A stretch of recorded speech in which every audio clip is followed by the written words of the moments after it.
Assalamualaikum warahmatullahi wabarakatuh. Selamat pagi teman-teman. Hari ini kami akan menjelaskan tentang anestetik. Nah, apa itu anestetik?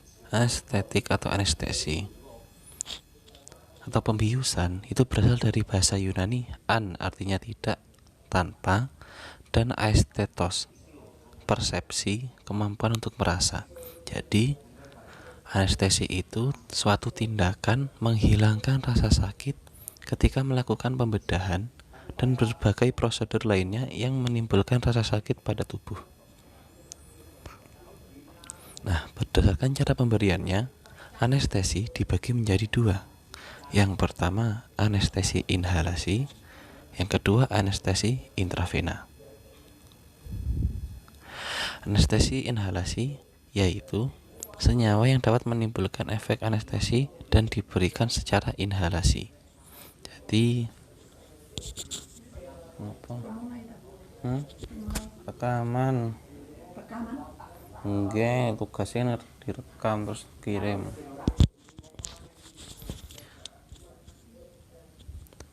Anestesi inhalasi adalah senyawa yang dapat menimbulkan efek anestesi atau bius dan diberikan secara inhalasi atau lewat jalur pernapasan. Jadi bius itu dimasukkan lewat pernapasan. Nah, anestesi inhalasi itu merupakan salah satu teknik anestesi umum yang dilakukan dengan cara memberikan kombinasi obat berupa gas atau cairan volatil melalui mesin anestesi langsung ke udara inspirasi. Jadi intinya obat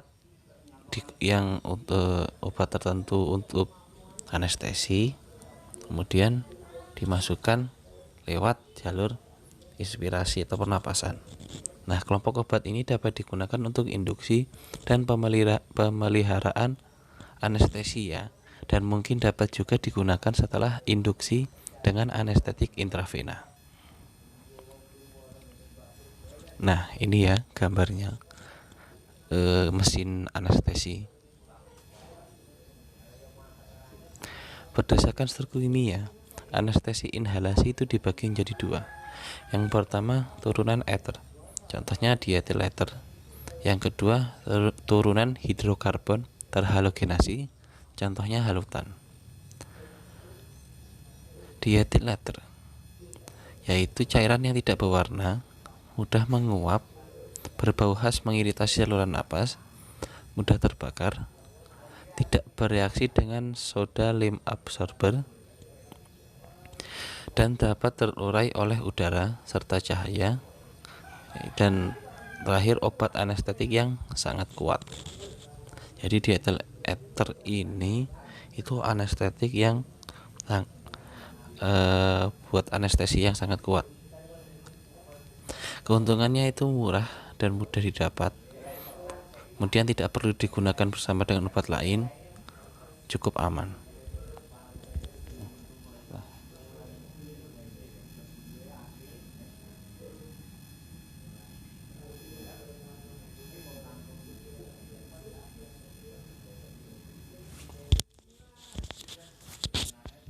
Keuntungannya itu murah dan mudah didapat. Tidak perlu digunakan bersama dengan obat lain, cukup aman, dan alat yang digunakan cukup sederhana. Kemudian kerugiannya yaitu mudah meledak, terbakar dan baunya tidak enak, bisa mengiritasi jalan napas. Jadi jalan napas dari hidung sampai paru-paru itu bisa teriritasi. Kemudian menimbulkan hipersekresi kelenjar ludah atau kelebihan pengeluaran kelenjar ludah dan menyebabkan mual dan muntah. Kemudian menyebabkan hiperglikemia, yaitu kondisi di mana gula darah itu tinggi.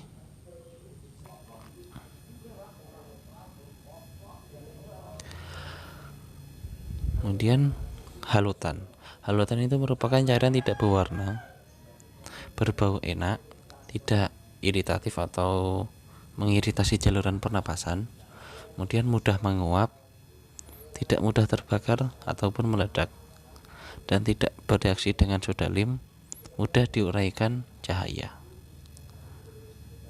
Nah, keuntungannya itu cepat dan lancar, tidak mengiritasi jalan napas. Jadi beda dengan dietyl ether tadi. Kalau dietyl ether itu mengiritasi jalan napas, kalau ini halotan tidak. Kemudian bronkodilatasi, pemulihannya cepat, proteksi terhadap shock, jarang menyebabkan mual dan muntah, dan tidak mudah terbakar dan meledak. Kerugian halotan itu sangat poten, kemudian mudah terjadi overdosis, analgesi dan relaksasi yang kurang, kemudian harus dikombinasi dengan obat analgetik dan relaksan. Harganya mahal, jadi tidak seperti dietyl ether dan menimbulkan hipotensi, aritmia, kemudian meningkatkan tekanan intrakranial atau nilai tekanan dalam rongga kepala, kemudian menggigil pasca anestesi, hepatotoksik atau kerusakan hati akibat penumpukan zat berbahaya dalam hati. Kemudian anestesi intravena. Anestesi intravena itu merupakan satu teknik pembiusan dengan memasukkan obat langsung ke dalam pembuluh darah secara parenteral. Nah, obat-obat tersebut digunakan untuk premedikasi seperti diazepam dan analgetik narkotik. Jadi bisa lewat selain pernapasan atau ya bisa disuntik. Nah, anestesi intravena itu dibagi menjadi dua, yaitu pertama turunan barbiturat, kemudian turunan sikloheksanon. Barbiturat itulah adalah obat yang bertindak sebagai penekan sistem saraf pusat dan karenanya dapat menghasilkan berbagai efek mulai dari sedasi ringan hingga kematian. Nah, turunan barbiturat dapat menghasilkan derajat depresi yang berbeda, yaitu sedasi, hipnotik atau anestesi, tergantung pada senyawa, dosis, dan cara pemberiannya. Nah, ini gambarnya. Masa kerja turunan barbiturat itu ada 4 ya. Kemudian pertama itu barbiturat dengan masa kerja panjang 6 jam lebih. Contohnya barbital, mevobarbital, metabarbital, fenobarbital. Kemudian yang kedua turunan barbiturat dengan masa kerja sedang, di masanya 3 sampai 6 jam. Contohnya alobarbital, dial, amobarbital, butabarbital.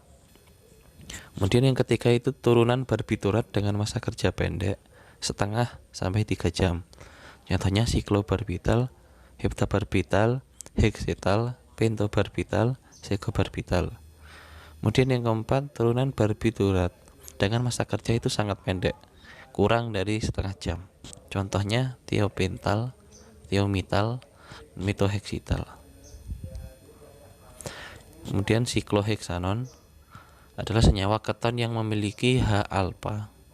Contohnya ketamin HCl. Bekerja untuk meningkatkan darah ke otak, konsumsi oksigen dan tekanan intrakranial. Tadi yaitu nilai tekanan di dalam rongga otak. Kemudian dapat menunjukkan kondisi otak, cairan otak, bahkan pembuluh darah otak. Nah, jadi ini soalnya. Harap dikerjakan ya. Terima kasih. Apabila ada pertanyaan, silakan. Mohon maaf atas kesalahan. Assalamualaikum warahmatullahi wabarakatuh.